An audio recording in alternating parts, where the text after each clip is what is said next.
semana pasada nos quedamos en la segunda parte del verso 6. Estamos en 2 de Corintios, capítulo 12, versículo 6. 2 de Corintios, capítulo 12, versículo 6. Estamos estudiando la palabra verso a verso. Y ahí dice: sin embargo, si quisiera gloriarme, no sería insensato porque diría la verdad, pero lo dejo para que nadie piense de mí más de lo que en mí ve u oye de mí, ¿verdad?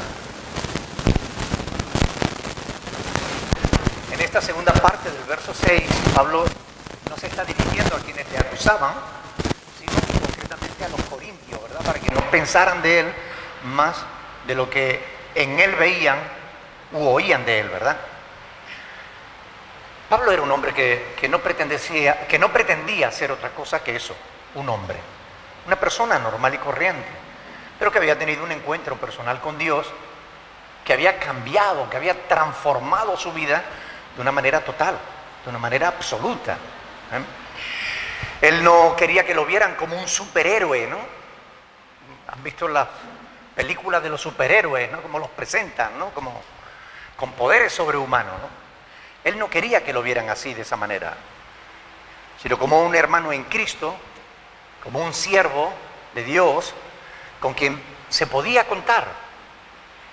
¿Alguna vez vemos en las Escrituras a Pablo mostrarse con orgullo o prepotencia? No, era un hombre realmente sencillo. Siempre se mantuvo en humildad, con honestidad, reconociendo sus propias limitaciones humanas. En el libro de los Hechos de los Apóstoles vemos un evento, algo que ocurrió, que muestra precisamente esta condición del apóstol, ¿no? Si ocurriera hoy con alguno de los falsos apóstoles, de los que se hacen llamar apóstoles hoy, el resultado final hubiera sido bastante diferente. Pero vamos a verlo. En Hechos de los Apóstoles, capítulo 14, tenemos ese episodio, Hechos 14, vamos a leerlo a partir del versículo 8. Fíjense lo que ocurre y lo que la gente llega a creer y lo que Pablo hace. Fíjense, presten mucha atención porque el incidente no tiene desperdicio. Versículo 8 del capítulo 14 de Hechos de los Apóstoles. Dice: y cierto hombre de Listra era una ciudad, estaba sentado, imposibilitado de los pies, es decir, era inválido, cojo de nacimiento, que además había andado, que jamás había andado. Este oyó hablar a Pablo, el cual, fijando en él sus ojos y viendo que tenía fe para ser sanado, dijo a gran voz: levántate derecho sobre tus pies. Y él se saltó y anduvo. Entonces la gente, visto lo que Pablo había hecho, alzó la voz diciendo en lengua licaónica: dioses bajo la semejanza de hombres han descendido a nosotros. Y a Bernabé llamaban Júpiter y a Pablo Mercurio, porque este era el que llevaba la palabra. Y el sacerdote de Júpiter, es decir, un sacerdote pagano, cuyo templo estaba frente a la ciudad, trajo toros y guirnaldas delante de las puertas y juntamente con la muchedumbre quería que ofrecer sacrificios. Es decir, si estos son dioses, hay que ofrecerles sacrificios. Cuando lo oyeron los apóstoles Bernabé y Pablo, dijeron: fantástico, porque ustedes han visto el poder de Dios. ¿Dijeron eso? Traigan más, traigan más. ¿Dijeron eso? Siembren en la obra de Dios. ¿Verdad que no dijeron eso? Si quieres un milagro, traigan, pacten para recibir su milagro. ¿Dijeron eso? ¿Verdad que no? Dice que cuando lo oyeron los apóstoles Bernabé y Pablo, rasgaron sus ropas y se lanzaron entre la multitud dando voces y diciendo: varones, ¿por qué hacéis esto? Nosotros también somos hombres semejantes a vosotros, que os anunciamos que de estas vanidades os convirtáis al Dios vivo, que hizo los cielos, el cielo y la tierra, el mar y todo lo que en ellos hay. ¿Se dan cuenta?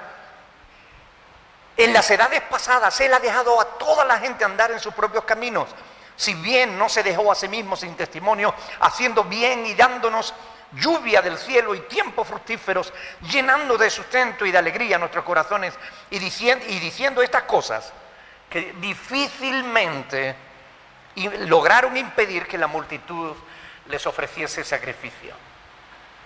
Qué diferente, ¿verdad? A los apóstoles de hoy, que si quieres un milagro, sacrifícate, entrégale a Dios lo mejor, y con eso te están diciendo, tráeme tu dinero para que Dios te dé a ti el milagro. Cuán diferente, ¿no? Pablo era un hombre humilde. Él no buscaba gloria de los hombres, sino en esta ocasión la hubiera tenido pintada, ¿verdad?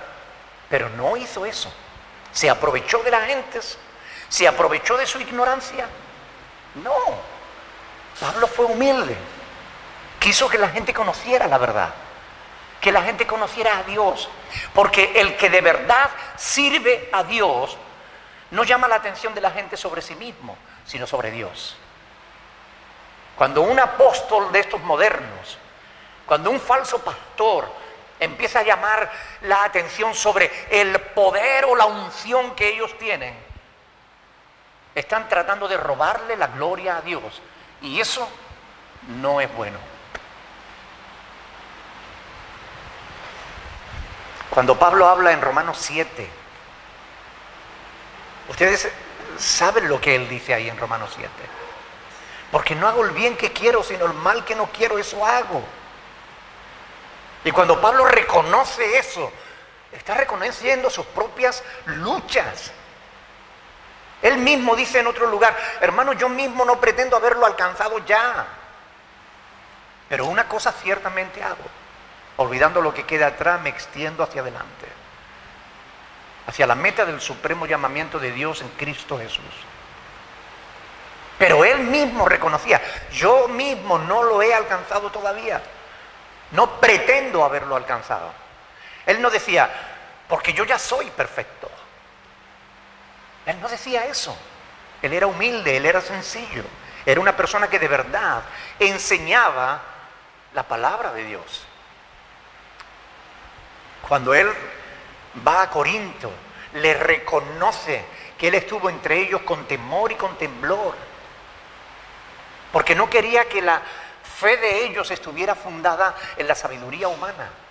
Por eso no les habló. Y Pablo era un hombre ilustrado. No era como Pedro, que no sabía ni leer ni escribir. Pedro era analfabeto. Por eso el Evangelio se llama Marcos, aunque lo inspiró Pedro. Lo inspiró el Espíritu Santo. Pero no lo pudo escribir Pedro. Lo escribió Marcos con la información de Pedro, porque Pedro no sabía escribir, no sabía leer. Pero Pablo es un hombre culto, docto, conocía a los escritores de su tiempo, conocía a los poetas, conocía las escrituras y las conocía bien, y se expresa con inteligencia, y sabía estar delante de los reyes y sabía estar delante de la gente humilde. Pero aún así, con todo su conocimiento, no se las daba de entendido. Era un hombre sencillo. Era un hombre que glorificaba a Dios. No le robaba la gloria a Dios. Y de esos quedan pocos.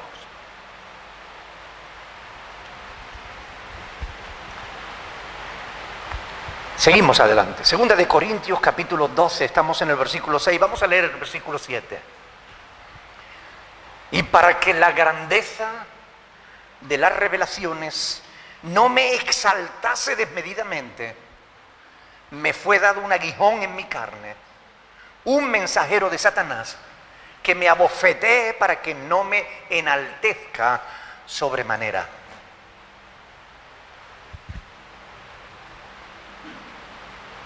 Interesante, ¿verdad? Para que la grandeza de las revelaciones no me exaltase desmedidamente. Por esta razón Pablo se gloría no en sus fortalezas, sino ¿en qué? en sus debilidades.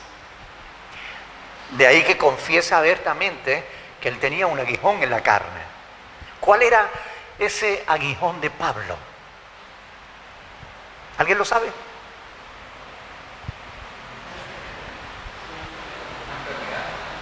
Una enfermedad. Se ha especulado muchísimo sobre ese aguijón. ¿Ok? Unos afirman que se trataba de que era epiléptico.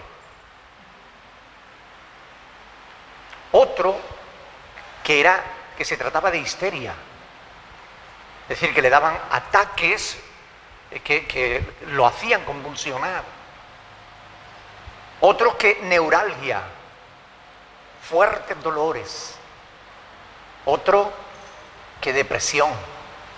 Hay autores que dicen que era malaria y otros que lepra. He leído que algunos dicen que era reumatismo, otros que eran problemas del habla. Y bastantes estudiosos concuerdan en que en realidad era un problema de la vista, porque él escribe en varios pasajes: mirad con cuán grandes letras os escribo, ¿verdad? O cuando les dice que os hubierais estado dispuestos a sacaros los ojos para dármelos. Entonces, por esos dos pasajes, algunos dicen que es que tenía un problema en la vista, ¿no? Otros dicen que tenía enemigos personales y eso lo veía él como un aguijón. Y por último, están los que dicen que era un demonio que lo atormentaba. E incluso también hay quienes afirman que se trataba de una tentación que de vez en cuando, es decir, de un pecado dominante, que de vez en cuando lo hacía caer y eso le hacía humillarse. Hay testimonios para todos los gustos, opiniones para todos los gustos. Ah, sí, y otro que decía que es que era poco agraciado físicamente, que era poco atractivo, ¿no? Y que por eso no se llegó a casar.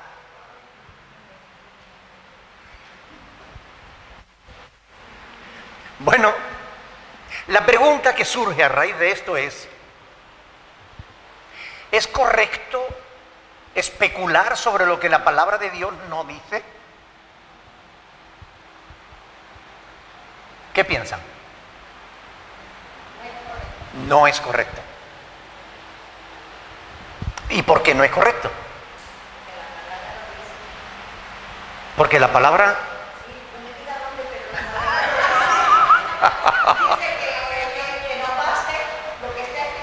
Muy bien. Primera de Corintios, capítulo 4, versículo 6. Para que en nosotros, dice Pablo, aprendáis a no pensar más de lo que está escrito. ¿Por qué? Porque las discusiones sobre lo que no está claro en la palabra, ¿qué es lo que producen? Contienda, divisiones, bronca inútil que beneficia o perjudica al cuerpo de Cristo. Lo perjudica y además seriamente. Y esto es importante tenerlo en cuenta. Ahora, ¿es fácil que se presenten conflictos entre los hermanos de la fe? ¿Es fácil o no?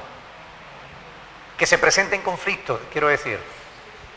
Unos dicen que sí, otros dicen que no. ¿Sí o no? Sí es fácil, ¿verdad? Lo realmente, yo creo que sí, que es fácil que se presenten conflictos. Y a veces, muchas veces, por temas que no tienen la más mínima importancia. Que eso es a veces lo más triste, ¿no? Que a veces se dividen las iglesias por temas que no son importantes. Es más difícil llegar a tener todos un mismo sentir, a llegar a tener todos una misma mente, un mismo corazón, ¿verdad? Eso es mucho más complicado. Hay una palabra griega que a mí me gusta muchísimo. No es koinonía. Koinonía significa comunión, ¿ok? Pero hay una que me gusta más que koinonía y es koinonein. que significa juntos con un propósito. Es decir, juntos pero con una meta común, trabajando codo con codo para llegar juntos a la meta. ¿No les gusta esa palabra? Koinonen. Bonita, ¿verdad? Por lo menos el sentido, el significado que tiene en su idioma original, en el griego. Porque se puede estar juntos sin estar unidos. ¿Sí o no? Hasta en la pareja ocurre. Yo conozco algunas parejas que están juntas, pero no unidas. Y no estoy mirando a nadie de aquí, ni estoy pensando en nadie de aquí. Conozco parejas. Conozco socios que tienen negocios en común, están juntos, pero no están unidos. No se dan de torta a veces por vergüenzas. Se puede estar juntos y no estar unidos. Y es mejor estar unidos que no solo juntos, ¿verdad? Pero es complicado, no es fácil, es difícil. Vamos a ir a un pasaje. 1 de Corintios capítulo 1. Vamos a ver qué nos dice ahí el apóstol Pablo. Esto ya lo vimos en su día, pero es importante volverlo a leer ahora que estamos hablando de este tema, ¿verdad? De la unidad. 1 de Corintios capítulo 1, versículo 10. Dice 1 de Corintios 1:10. Os ruego pues, hermanos, fíjense que le está escribiendo a una iglesia, no le está escribiendo a un puñado de gente peleada, sino a la iglesia. Os ruego pues, hermanos, por el nombre de nuestro Señor Jesucristo, que habléis todos una misma cosa. No que uno dice una cosa y otro dice la contraria, ¿verdad? Y ahí uno dice una cosa y el otro le lleva la contraria. Que no haya entre vosotros divisiones, sino que estéis perfectamente juntos, unidos. Que estéis perfectamente unidos en una misma mente y en un mismo parecer. Que nos pongamos de acuerdo. Porque he sido informado, dice Pablo, acerca de vosotros, hermanos míos, por los de Cloé. Es decir, la familia de Cloé fue a Pablo con informes y le dijo que hay entre vosotros contiendas. ¿Qué son contiendas? Broncas, ¿verdad? Quiero decir que cada uno de vosotros dice, yo soy de Pablo, y yo de Apolos, y yo de Cefa, y yo de Cristo. ¿Cuál era la causa de la división, del conflicto? Los partidismos, ¿verdad? Dentro de una misma congregación, los partidismos. ¿Qué va a predicar el pastor? Entonces no voy hoy.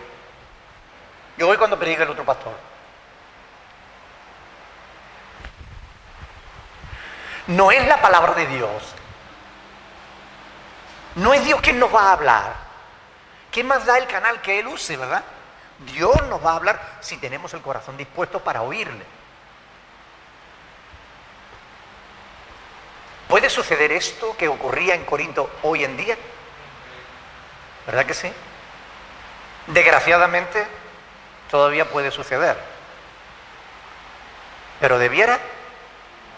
No. ¿Por qué no debiera suceder? Porque no es conforme a la voluntad de Dios. Es algo que agrada o que ofende a Dios. ¿Ustedes qué piensan? ¿Los partidismos agradan u ofenden a Dios?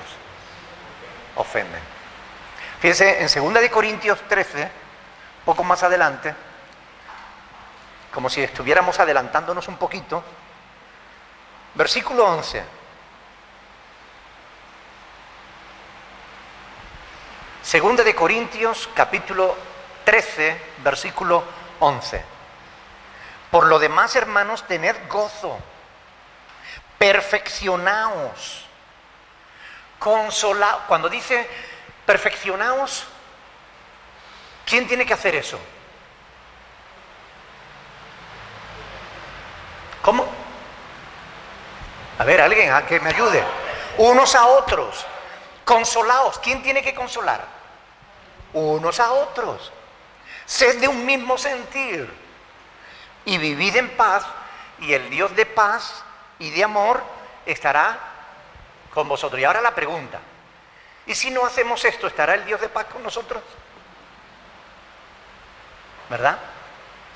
Si no hacemos estas cosas, si no tenemos gozo, si no nos perfeccionamos unos a otros, si no nos consolamos unos a otros, si no somos de un mismo sentir, sino que hay bronca continua entre nosotros, si no vivimos en paz, sino agrezca, ¿estará el Dios de paz y de amor con nosotros? ¿Podrán ver los demás que Dios de amor y de paz está entre nosotros? El Dios de paz y de amor se tiene que ver en tu vida y en la mía. Y si tú eres una persona de paz, manifiestas al Dios de paz. Si tú eres una persona que amas, manifiestas al Dios de amor. Pero si tú vas peleándote con todo el mundo, ¿a quién manifiestas? Al Dios de paz no. ¿Verdad que no? ¿Ustedes creen que estas cosas son importantes o no? Al menos para el que quiera ser y vivir como un cristiano, sí. Porque son palabras de Dios, ¿verdad? ¿Y para qué creen ustedes que nos ha sido dejada?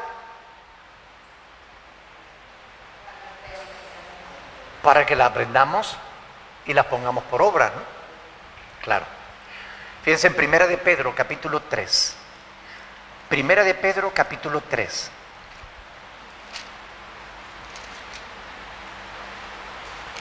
Versículo 8.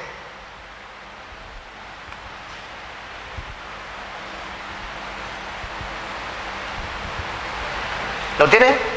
Dice, finalmente sed todos de un mismo sentir, compasivos, amándoos fraternalmente, misericordiosos, amigables, no devolviendo mal por mal, ni maldición por maldición, sino por el contrario, bendiciendo, sabiendo que fuisteis llamados para que heredaseis bendición. Hay otros muchos pasajes que nos hablan de estas mismas cosas. Enfatizan esto, la importancia de la unidad dentro del cuerpo de Cristo, la importancia de llevarse bien, de ayudarse mutuamente.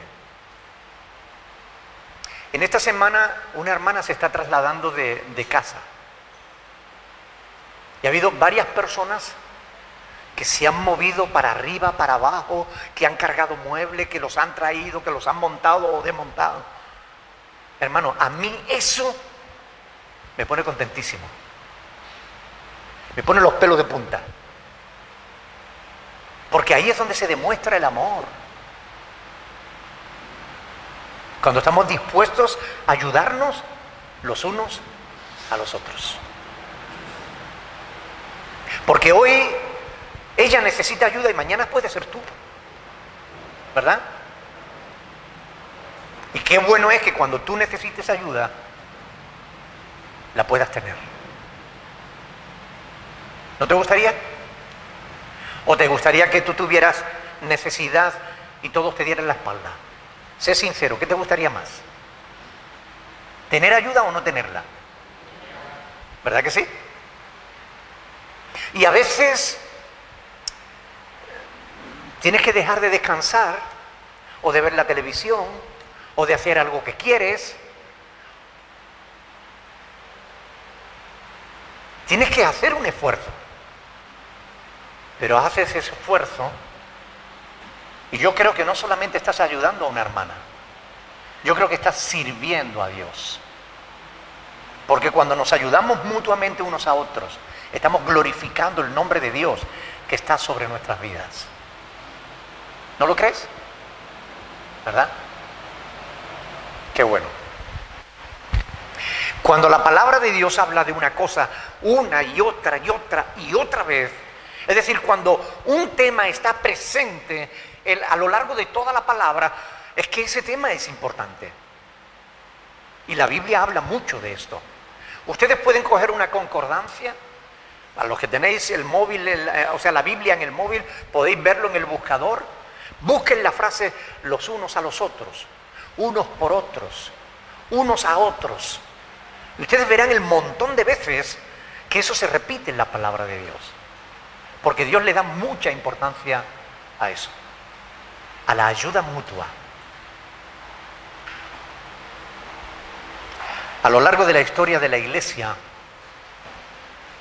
el libro de Nehemías ha sido usado muchas veces para hablar de la importancia de la unidad dentro del cuerpo de Cristo. A mí me encantaría que ustedes durante esta semana cogieran el libro de Nehemías y lo leyeran.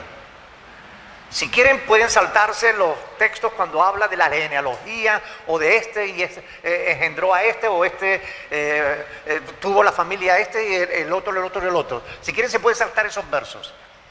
Pero el resto léanlo. No tiene desperdicio, hermano. Es un libro fantástico, donde podemos encontrar multitud de enseñanzas que tienen relación con este tema de la unidad de la iglesia. Fantástico. Nehemías nos muestra que el pueblo, cuando se une en una meta común, puede conseguir, es capaz de conseguir lo que se proponga. Lo que se proponga, a pesar de las dificultades. Porque no es que no vayan a tener dificultades. Oiga, cada vez que tú te propongas hacer algo bueno, te vendrán dificultades. Vendrá el enemigo para desanimarte, para ponerte zancadillas, para que no hagas lo que debes hacer. Así de veces. Si tú te propones servir a Dios, servir a tus hermanos, vas a ver cómo vas a tener problemas. Porque hacer eso es nadar contra corriente. La corriente de este mundo te va a arrastrar para que no lo hagas. El diablo te va a poner zancadillas para que no lo hagas. De verdad que sería fantástico que leyeran el libro de Nehemías. No es muy grande y pueden aprender muchísimo de ese libro. ¿Saben cuál fue el proyecto que ellos se plantearon? Reconstruir las murallas. Nehemías era parte de los judíos que fueron llevados cautivos a Babilonia. Él trabajaba como copero del rey y recibió informes, preguntó qué pasó con aquellos que quedaron en la tierra y le dieron informes. La verdad es que no están nada bien. Las murallas están destruidas, las puertas fueron quemadas, la ciudad está derribada y aquella gente se está muriendo de hambre allí. Y Nehemías lloró delante del Señor. Y oró a Dios. Y quiso hacer algo para cambiar esa situación. Quiso ayudar a sus hermanos. Él no era quien tenía la necesidad. Él estaba en palacio. Él era el copero del rey, el que probaba el vino, no vaya a ser que estuviera envenenado. Pero él allí estaba, en palacio, viviendo cómodamente. Feliz, contento y dichoso hasta que recibió noticias de sus hermanos. Vio la necesidad de sus hermanos y la sintió como suya propia. Y sufrió. Y oró a Dios. Y Dios le dio gracias delante del rey, que le permitió ir para allá y reedificar las murallas de Jerusalén. El libro, ya digo, es fantástico. Debieran leerlos todos. ¿Saben? ¿Consiguió Nehemías reconstruir las murallas? Lo consiguió. ¿Saben en cuánto tiempo reedificaron las murallas? En 52 días. En 52 días. Reconstruyó todas las murallas de la ciudad. Eso no se hace, eso no lo hace una persona sola. Por eso el libro de Nehemías nos enseña muchas cosas, lecciones importantísimas sobre cómo conseguir metas en común, cómo conseguir lo que uno se propone. No fue fácil, tuvieron que enfrentar muchas dificultades. El trabajo fue duro, fue costoso, y por si fuera poco, estaban los que intentaban impedirlo, los enemigos, porque siempre hay enemigos. Siempre que tengamos planes, tendremos que enfrentar a gentes que pretenderán persuadirnos. No, ¿para qué? No, eso no es necesario. O que querrán desanimarnos. Es demasiado trabajo, es demasiado dinero, no podemos, somos pocos, los enemigos son muchos.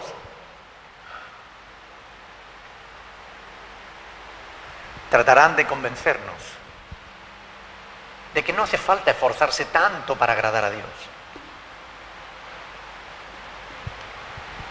que será difícil llevarlo a cabo, pero si tú te propones hacerlo, se te plantarán delante, poniendo pegas, intentarán asustarte, y sí,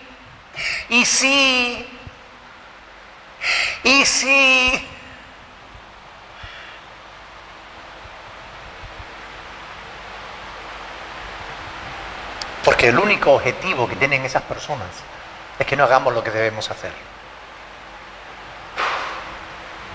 Eso, sumado a la dureza del trabajo, hace que de por sí sea fácil que la gente se desanime. Sin embargo, si algo enseña ese libro de Nehemías, es que si tenemos en cuenta a Dios, y si estamos seguros de que lo que queremos hacer es conforme a la voluntad de Dios, y le pedimos ayuda a Dios, no habrá nada ni nadie que impida que hagamos lo que necesitamos hacer. Nada ni nadie. Es muy interesante porque, ¿saben? Los enemigos eran un tal Tobías, Sanbalat, que mandaron cartas a Nehemías diciéndole: oye, mira, ven al bosque a hablar con nosotros. Pero Nehemías no era tonto, tenía el Espíritu Santo. Sabía que le querían hacer mal. Y Nehemías le decía: no, mira, lo siento, pero estoy muy ocupado con la obra, no puedo abandonar la obra para ir a hablar con ustedes. Y como no caía en la trampa, y le escribían una carta y otra, y él no caía en la trampa, le mandaron una diciéndole: nos hemos enterado que te estás rebelando contra el rey, que está reparando las murallas para hacer guerra contra el rey, para nombrarte tú como rey. Lo estaban amenazando con avisar al rey para que...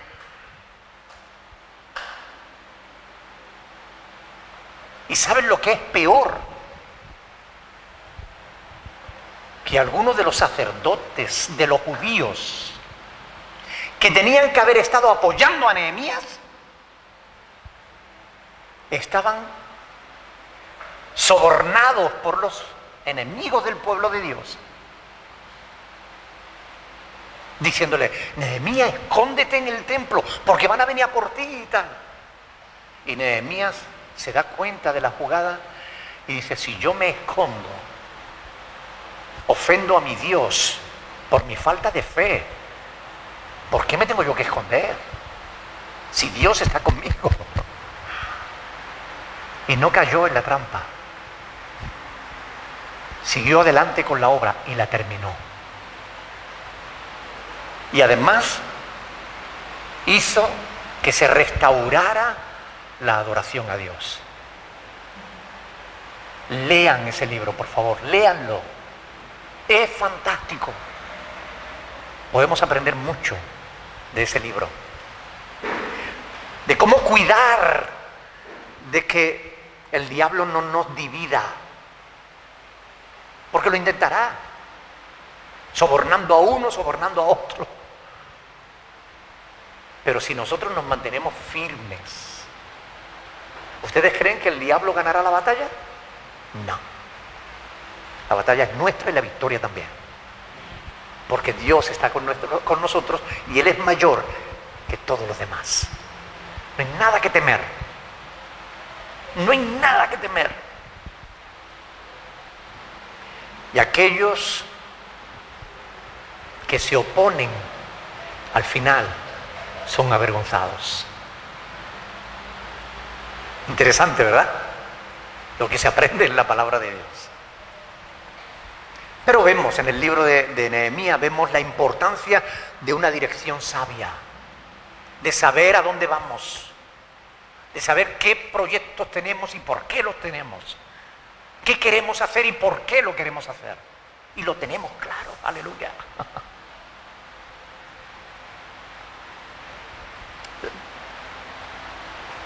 Vivimos en tiempo en que mucha gente rehúye la autoridad,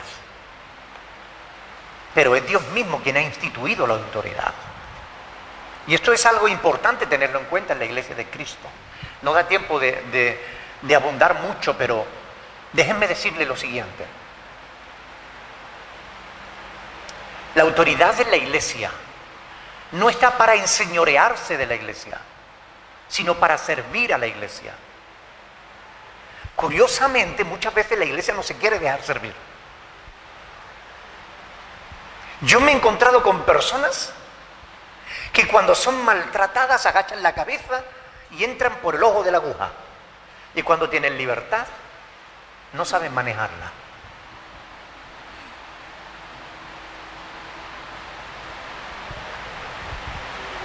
Jesús habló de la autoridad y de cómo tiene que ejercerse en Mateo 20. Ustedes conocen el pasaje. Cuando Jesús dijo que los gobernantes de las naciones se enseñorean de ellas. Dijo, pero entre vosotros no será así, sino que el que quiera ser mayor, hágase como el menor. Y él se puso de ejemplo, como el Hijo del Hombre no ha venido a ser servido, sino a servir y a dar su vida en rescate por muchos. El mismo Señor nos dio ejemplo de sencillez, de humildad. Uno de los pasajes más maravillosos que te puedes encontrar en la Biblia lo tienes en Filipenses capítulo 2, del 5 al 11. Donde dice, mirad, haya pues en vosotros este sentir que hubo también en Cristo Jesús, el cual siendo en forma de Dios, no estimó el ser igual a Dios como algo a lo que aferrarse, sino que se despojó así, se me ponen los pelos de punta, se despojó a sí mismo tomando forma de siervo, hecho semejante a los hombres. Y estando en la condición de hombre, aún se humilló a sí mismo, haciéndose obediente hasta la muerte y muerte de cruz, por lo cual Dios le exaltó hasta lo sumo y le dio un nombre que es sobre todo nombre, para que en el nombre de Jesús se doble toda rodilla de los que están en los cielos, en la tierra y debajo de la tierra, y toda lengua confiese que Jesucristo es el Señor, para la gloria de Dios Padre. Efesios capítulo 4, del 11 al 16, nos dice que Dios instituyó los ministerios a fin de perfeccionar a los santos para la obra del ministerio. Necesitamos dirección. Por eso Dios pone ministros, para que impartan visión, para que impartan dirección. Hasta cierto punto, hay un cierto acople ahí. No sé si será ya la batería. Digo, hasta cierto punto es comprensible, porque hay muchos falsos apóstoles, falsos pastores, y la gente le cuesta confiar. Pero debemos tener cuidado de rechazar a los falsos, no a los verdaderos siervos de Dios.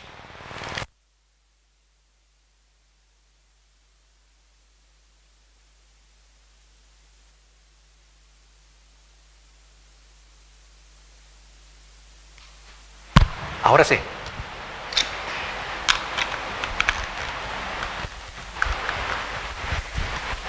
Porque si rechazamos a los verdaderos siervos de Dios, estamos rechazando la voluntad de Dios. Y hay que tener cuidado con eso. Es deber de todo cristiano orar por los pastores,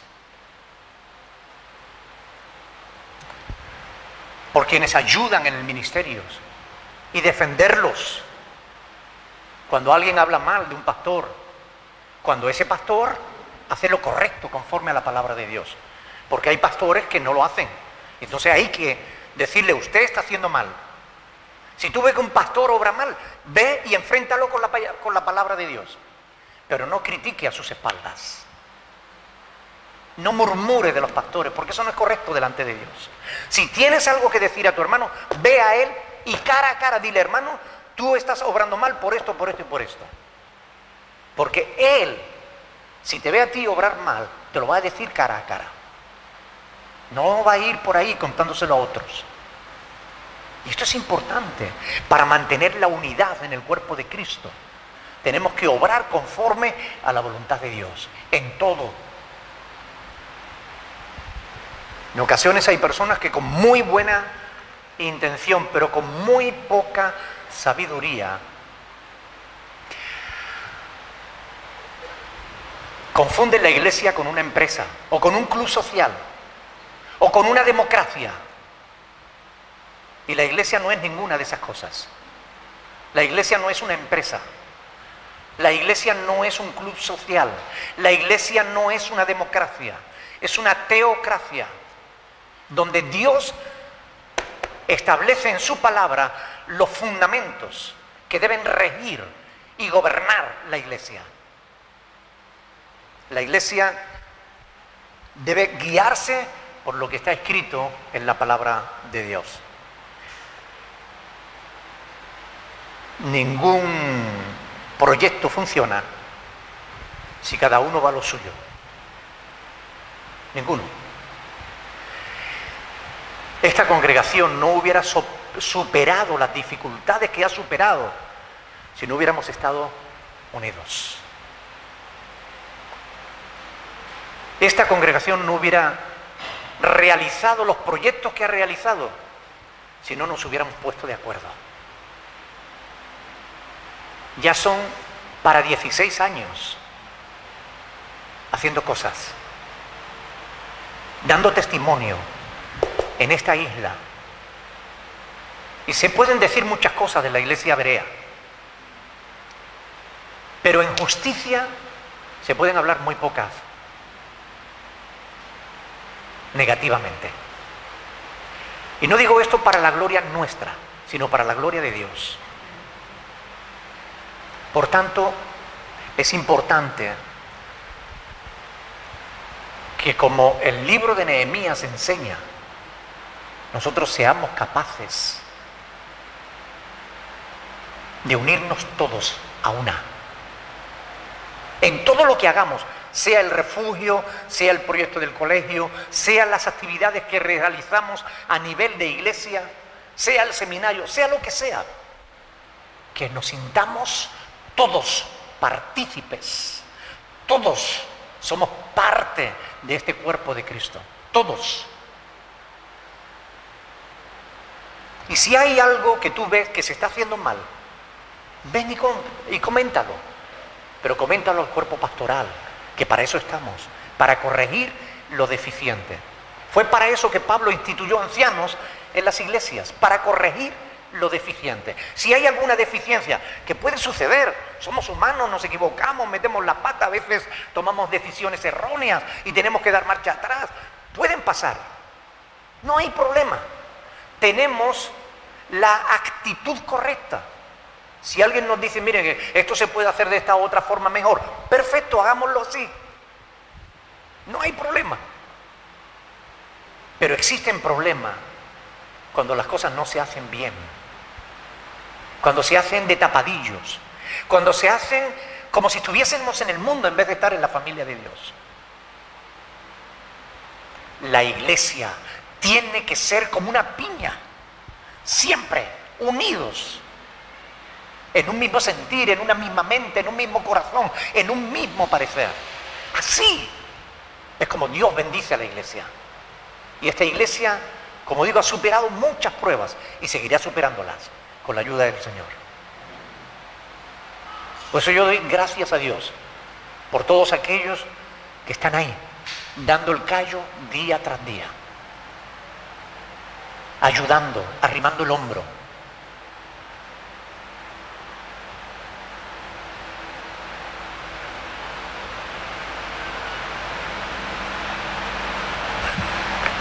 ¿Saben?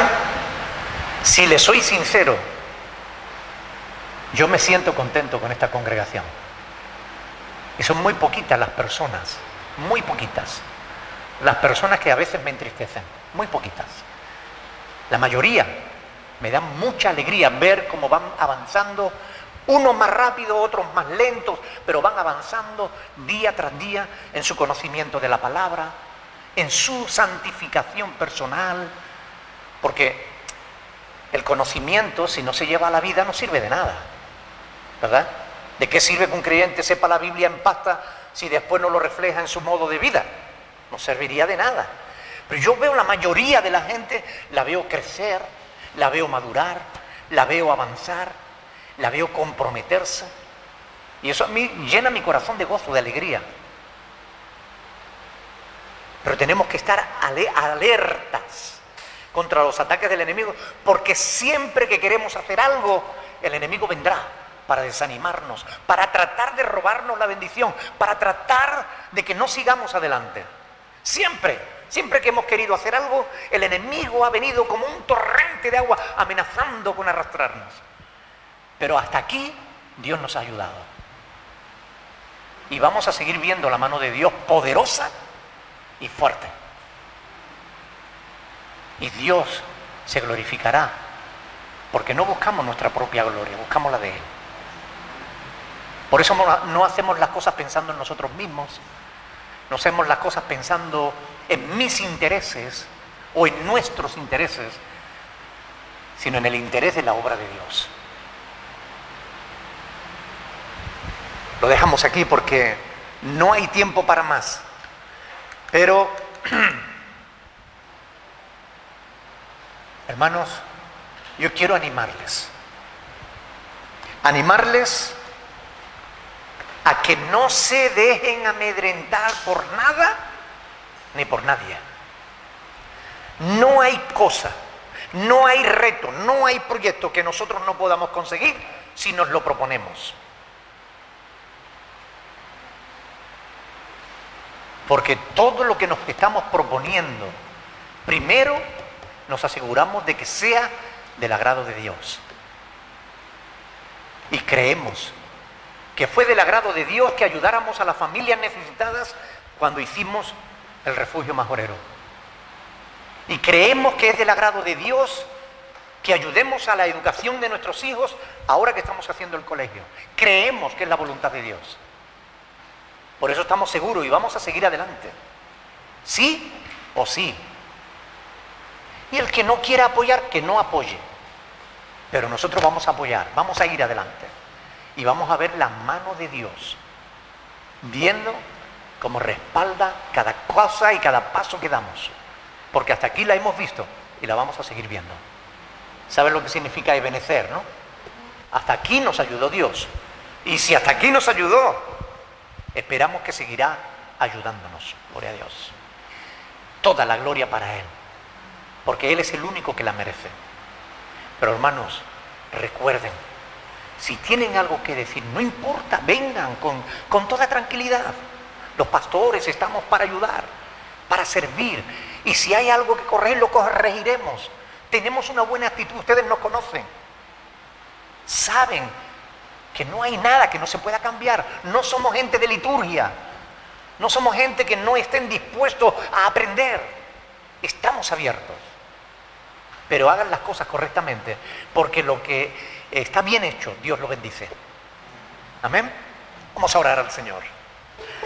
Vamos a darle gracias al Señor por este tiempo, por su palabra, y vamos a pedirle al Señor que Él nos siga dando ánimos para trabajar en unidad, los unos con los otros. Me gustaría, por favor, que alguien eleve su voz al cielo, orando, dando gracias al Señor por esta tarde.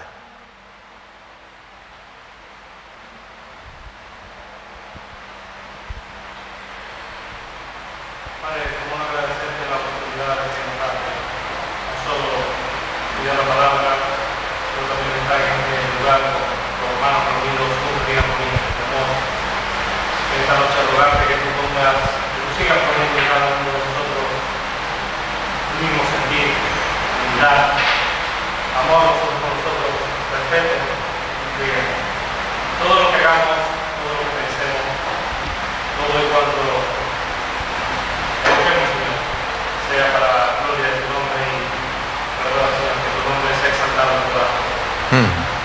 Queremos que nos ayudes a recordar estas cosas, a ponerlas por obra, a vivirlas, lo más importante. Nosotros podamos mañana, hoy por la noche, a lo largo de esta semana, recordar qué es lo que nos ha dicho de vivir. Ayúdanos a compartirlo con otros y ahora que nos dirigimos a los diferentes lugares o a los diferentes sitios, no salimos de tu presencia, no vamos a otro lugar, pero estamos contigo. Bendícelo en el nombre de Jesús. Amén. Amén. Amén. Dios le bendiga, mis hermanos. Ánimo.